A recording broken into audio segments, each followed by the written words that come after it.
Oke guys, sebelum melanjutkan, jangan lupa like dan komen. Dan yang baru bergabung, jangan lupa subscribe dan aktifkan loncengnya.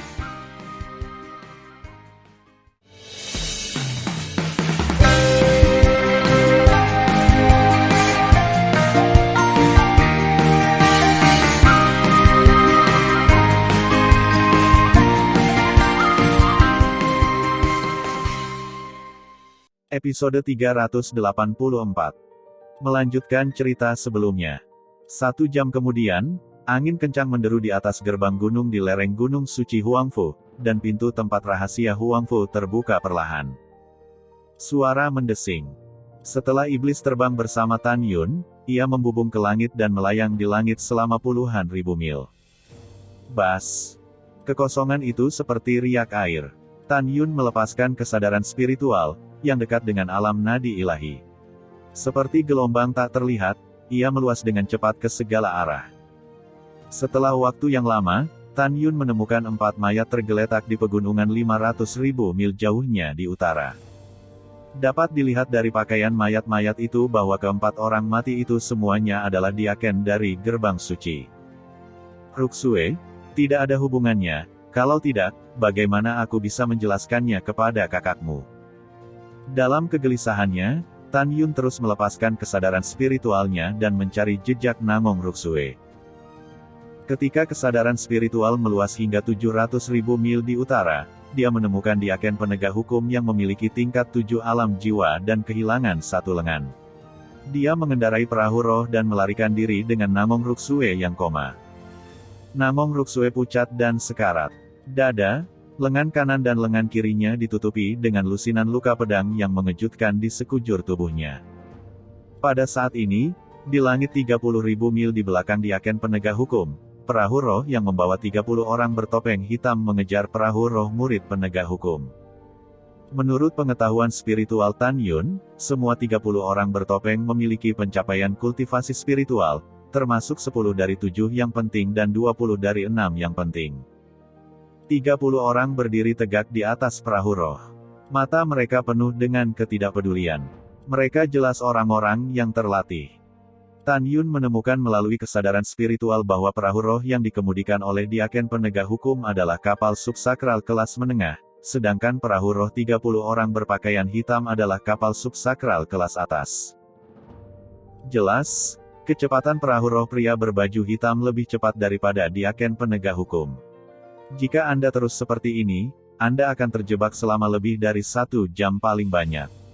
Saat itu, konsekuensinya bisa dibayangkan. Keratua, cepat. Di langit, Tan Yun memberi perintah cepat. Kemudian, kera pembunuh iblis membawa Tan Yun dan menembak ke arah langit utara. 1 jam kemudian, di atas pegunungan yang luas, diaken penegak hukum yang melarikan diri untuk hidupnya dengan perahu roh melihat ke-30 orang berpakaian hitam yang berada kurang dari 100 mil di belakang, dan matanya penuh dengan keputusasaan. Dia tahu bahwa dia tidak bisa melindungi Namong Ruksue dengan 7 tingkat alam jiwa. Siapa kalian? Diaken setengah baya berteriak, saya adalah diaken dari faksi penegak hukum gerbang suci. Jika Anda berani membunuh saya, kalian akan mati. Mendengar pidato itu, terdengar suara ejekan dari belakang perahu roh. Hehe, aku takut setengah mati. Bukankah kamu Wang Yuan? Aku tahu kamu.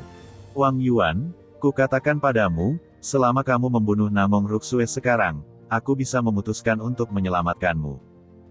Apakah kamu mau membunuh Namong Ruksue atau mati bersama Namong Ruksue? Kamu harus berpikir jernih. Haha. Mendengar pidato itu, Wang Yuan, yang kehilangan lengan kanannya, mengepalkan pisau di tangan kirinya, menunjuk ke 30 orang bertopeng hitam yang muncul 50 mil jauhnya, dan berkata, ayo, aku Wang Yuan membunuh 1 dan mendapatkan 2. Di belakang, di perahu roh 50 mil jauhnya, kepala 7 pria bertopeng hitam berat di kesempurnaan alam jiwa memerintah 3 orang bertopeng hitam di sampingnya, dan berkata dengan dingin, hancurkan tubuh Wang Yuan, lalu potong kepala Namong Ruksue untukku. Ya, setelah ketiganya menjawab, dalam sekejap, ketiga tubuh manusia itu membentuk pusaran badai setinggi 300 kaki, dan membubung ke perahu roh 50 mil di depan. Dari 3 pusaran angin topan, kita dapat melihat bahwa ketiganya adalah alam jiwa dari atribut angin. Kecepatan ketiganya muncul di atas perahu roh Huang Yuan sambil bernafas. Membunuh. 1 orang akan memenggal kepala Namong Ruksue. 2 pria berpakaian hitam lainnya membunuh Huang Yuan dengan pedang. Namong Ruksue, pergi, teriak Huang Yuan. Mendengar pidato itu, Namong Ruksue membuka matanya, dan kemudian matanya yang indah menunjukkan ketakutannya sebelum dia meninggal. Mati untukku. Tiba-tiba, raungan marah datang dari langit. Tapi Tan Yun menukik ke bawah, tangan kanannya terulur dan meraih pedang terbang yang memotong leher Namong Ruksue. Bang! Bang! Tan Yun memegang pedang terbang di tangan kanannya, membalikkan tubuhnya di udara, mematahkan pedang terbang dengan paksa dan memegang pisau tajam di tangannya. Ah! Mustahil. Pedang terbangku adalah senjata suci tingkat rendah. Bagaimana itu bisa dipatahkan olehmu? Pria berbaju hitam, yang 7 kali dalam keadaan alam jiwa, tiba-tiba menyela teriakan paniknya. Engah. Tetapi ketika Tan Yun berbalik di udara dan kakinya jatuh di atas perahu roh, tangan kanannya dengan kuat menggenggam bilah yang patah, dengan aliran darah, dimasukkan dari tenggorokan pria itu dan menusuk dalam-dalam ke tengkorak. Bang! Dalam suara pahat yang tumpul, Tan Yun mengendurkan bilah yang patah dengan tangan kanannya dan meninju kepala pria berbaju hitam itu. Dalam patah tulang dan percikan darah, 7 urat jiwa atribut angin di benak pria berbaju hitam menghilang menjadi abu sebelum dia melarikan diri dari tubuh. Engah.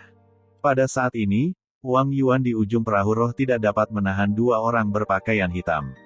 Setelah seorang pria berbaju hitam memotong luka tulang yang dalam di kaki kanannya, pria lain berbaju hitam menusuk perut Wang Yuan dengan pedang. Pada saat ini, 27 orang berbaju hitam di perahu roh yang dikejar disapu oleh tongkat hitam setebal 5 kaki dan panjang 500 kaki di langit sebelum mereka membuat tanggapan. Tidak. Ah! Jeritan orang-orang berbaju hitam tiba-tiba berhenti, dan tubuh mereka hancur berkeping-keping dan berubah menjadi kabut darah. 27 orang berbaju hitam, semua jiwa di kolam roh, dibunuh oleh tongkat kera iblis. Lari. Pada saat ini, 2 pria berbaju hitam, yang membunuh Wang Yuan, berteriak panik dan melesat dari langit dari kiri ke kanan. Kematian. Niat membunuh Tan Yun sangat menakjubkan, berubah menjadi bayangan sisa biru, melintasi kekosongan sejenak, dan meraih leher belakang seorang pria berbaju hitam dengan kaki kanannya. Namun, apa yang tidak diharapkan Tan Yun adalah pria berbaju hitam yang ditangkapnya tiba-tiba menyemprotkan darah hitam yang berbau busuk dan langsung mati. Jelas, itu orang mati. Jaga kera tua itu tetap hidup. Tan Yun melihat kembali ke kera iblis, yang mau membunuh pria berpakaian hitam lain dengan tongkat dan buru-buru mengingatkannya. Itu tuannya. Ketika kera pembunuh baru saja menjawab, pria berbaju hitam yang melarikan diri di udara tertawa keras sebelum dia mati. Tan Yun, kamu bajingan, kamu akan mati cepat atau lambat. Juga, kamu tidak akan tahu siapa yang ada di balik layar, haha. Segera setelah tawa itu jatuh, pria berbaju hitam itu juga menyemprotkan darah hitam yang berbau busuk dan mati kehabisan darah di 7 lubangnya. Mayat itu jatuh ke arah pegunungan, dan 7 urat jiwa di kolam rohnya menghilang bersama. Cara bunuh diri untuk melindungi dalang di balik layar ini sudah cukup untuk mengatakan bahwa mereka setia kepada dalang di balik layar. Terima kasih patriark kecil telah menyelamatkanku.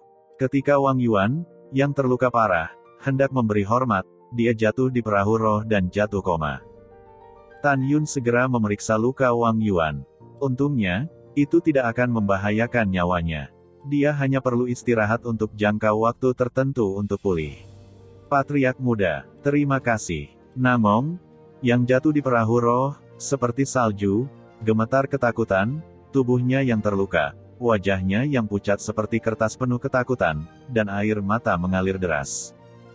Ini adalah pertama kalinya dia dikejar dan dibunuh seperti ini. Jika Wang Yuan dan 4 diakon penegak hukum 7 kali lipat dari wilayah alam jiwa tidak bekerja keras untuk melindunginya, jika tidak, dia tidak akan diselamatkan oleh Tan Yun. Namong Ruksue, jangan takut. Tan Yun berjongkok dan berkata dengan lega, selama kamu baik-baik saja, Jangan khawatir, aku akan mencari tahu di balik layar dan membalaskan dendammu cepat atau lambat. Mata indah Namong Ruksue menunjukkan rasa terima kasih yang mendalam. Ayo, biarkan aku melihat lukamu. Tan Yun berkata, dan mulai memeriksa luka Namong Ruksue. Melalui pemeriksaan yang cermat, untungnya, Namong Ruksue tidak dalam bahaya. Ruksue, apakah kamu tahu siapa mereka? Tanya Tan Yun. Aku tidak tahu. Namong Ruksue berkata dengan lemah, ketika saya mengetahui berita tentang kedatangan saudara perempuan saya meninggalkan wilayah rahasia Huangfu dan disergap. Apakah kamu tahu siapa yang pergi ke sekte dan memberitahu kamu ada kakak perempuanmu datang? Tanya Tan Yun. Namong Ruksue tampak muram dan berkata, dia adalah murid luar yang menjaga gerbang gunung. Namun, dia juga telah terbunuh. Oke, aku paham. Tan Yun tersenyum. Jangan pikirkan itu. Kamu istirahat dulu. Aku akan mengantarmu kembali sekarang. Ketika aku tiba di lembah peri nomor 1-ku, aku akan menggunakan obat ajaib untuk menyembuhkanmu. Terima kasih, kata Namong Ruksue dengan air mata berlinang. Sama-sama, Tan Yun berkata, meraih perahu roh, terbang menuruni gunung dan menemukan pria bertopeng hitam yang baru saja bunuh diri setelah diperiksa. Dia tidak menemukan apapun pada pria berbaju hitam itu. Tan Yun mengerutkan kening dan merenung, Ruksue tidak memiliki musuh dengan orang lain di sekte. Siapa yang menginginkan nyawanya? Penghasut di balik layar dari orang-orang berbaju hitam ini seharusnya tidak menyerang Ruksue untuk membalas dendam padaku. Jika demikian, mengapa penghasut di belakang layar tidak menipu Meng Yi dan Xiao keluar dari tanah suci berjasa dan membunuh mereka, sehingga mereka dapat mencapai tujuan balas dendam dengan lebih baik? Kenapa sih? Tiba-tiba, Tan Yun melirik matanya dan menebak. Bunuh Ruksue untuk memprovokasi ayahnya untuk menyerang Huangfu Sengsong. Setelah memikirkannya, Tan Yun tidak bisa menebak dengan tepat. Sialan, berani melawan adik iparku. Jangan biarkan aku menangkapmu, atau aku akan membuat hidupmu lebih buruk daripada kematian. Tan Yun menginjak mayat itu dan meledakkannya. Dia melayang ke udara, terbang di atas perahu roh, dan mengendarai perahu roh itu ke gerbang gunung Huangfu Sengsong. Ketika melewati puncak gunung di jalan, Tan Yun menghela nafas dan melambaikan tangan kanannya. Mayat 4 diakon penegak hukum di gunung di bawah naik ke langit dan jatuh di perahu roh.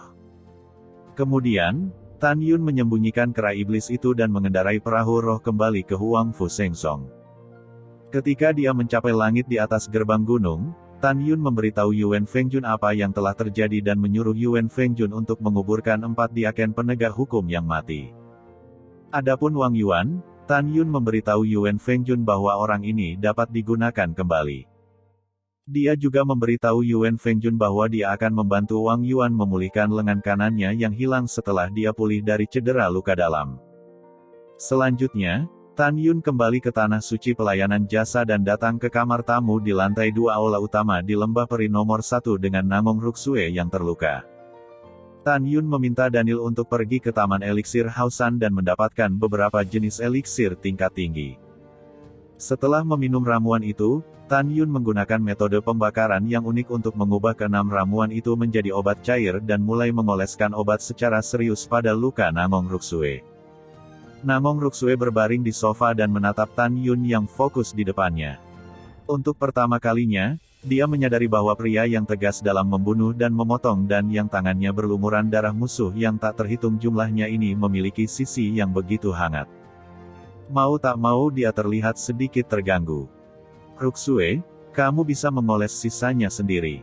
Tan Yun melihat luka di dada Namong Ruksue dan memberitahunya, setelah memoleskan obat cair selama 7 hari, kamu bisa pulih. Hari-hari ini, kamu di sini untuk sembuh. Setelah lukanya sembuh, jangan tinggalkan tanah suci berjasa sendirian, demi keselamatanmu. Mereka tidak membunuhmu kali ini. Aku khawatir di balik layar tidak akan menyerah. Mendengar pidato itu, Namong Ruksue di sofa berkedip. Ketika Tan Yun berbalik dan pergi, dia tiba-tiba berkata, Patriark muda, bagaimana Anda tahu saya dalam bahaya? Tan Yun berhenti sejenak, tersenyum dan berkata, saya kebetulan lewat dan menemukannya. Yah, jangan pikirkan itu. Yakinlah. Namong Ruksue tidak banyak berpikir setelah mendengarkan, tetapi dia tahu bahwa Tan Yun menyelamatkan hidupnya. Tan Yun melangkah keluar dari ruangan. Ketika dia baru saja turun ke aula di lantai pertama, Sen Qingqiu bergegas ke aula. "Tuan kecil, bagaimana keadaan Namong Ruksue?" Penatua kedua dapat yakin bahwa hidupnya tidak dalam bahaya, kata Tan Yun. Itu bagus, itu bagus. Sen Qingqiu menghela nafas lega dan berkata, "Patriark muda, Feng Yun, leluhur besar dari divisi formasi, mengirim seseorang untuk mengundangmu ke Tanah Suci divisi formasi 1 jam yang lalu." Pengunjung adalah leluhur kedua dari divisi formasi, Feng Xiuyuan. Sekarang dia berbicara dengan Patriark di aula berjasa. Tan Yun mengerutkan kening dan berpikir, Feng Yun meminta Feng Xiuyuan untuk mengundangku secara terbuka. Jelas, dia tidak akan melakukannya padaku sampai dia mencapai tujuannya. Yah, aku ingin bertemu Feng Yun ini. Setelah mengambil keputusan, Tan Yun dan Sen Qingqiu pergi. Sesaat kemudian, Tan Yun jatuh ke lautan awan dan muncul di dojo layanan berjasa. Aku sudah melihat Patriark. Tan Yun membungkuk sedikit ke Dantai Xuanzong. Jangan sopan. Dantai Xuanzong tersenyum dan melihat ke samping pada laki-laki tua berusia 90 tahun di sampingnya, menjelaskan kepada Tan Yun, "Yuner, ini adalah leluhur kedua dari divisi formasi." Ya, Tan Yun mengangguk. Bawahan telah melihat Patriark kecil. Feng Xiuyuan membungkuk kepada Tan Yun dan berkata dengan hormat, "Kakek buyut kita ingin mengundang Patriark kecil untuk duduk dan membicarakan hal-hal antara Patriark dan King Cheng." Feng King Cheng. Dantai Xuanzong mengerutkan kening, "Yuner, apa? Laporkan kembali ke Patriark." Tan Yun berkata dengan tatapan murah hati, dengan punggung menghadap Feng Xiuyuan dan menghadap Dantai Xuanzong, Feng King Cheng dan muridnya jatuh cinta pada pandangan pertama. Kami membuat keputusan pribadi untuk hidup lebih dari 8 tahun yang lalu. Setelah itu, bibir Tan Yun bergerak tanpa suara. Dantai Xuanzong, yang telah kehilangan harapannya untuk Tan Yun, tiba-tiba kehilangan ketidakbahagiaan di hatinya. Karena dia bisa melihat dari bibir Tan Yun bahwa Tan Yun mengucapkan kata, "ambil rencana" sebagai rencana. Meskipun Dantai Xuanzong tidak tahu apa yang terjadi antara Tan Yun dan Feng King Cheng, dia masih mempercayai Tan Yun dan tidak akan pernah setuju dengan keluarga Feng.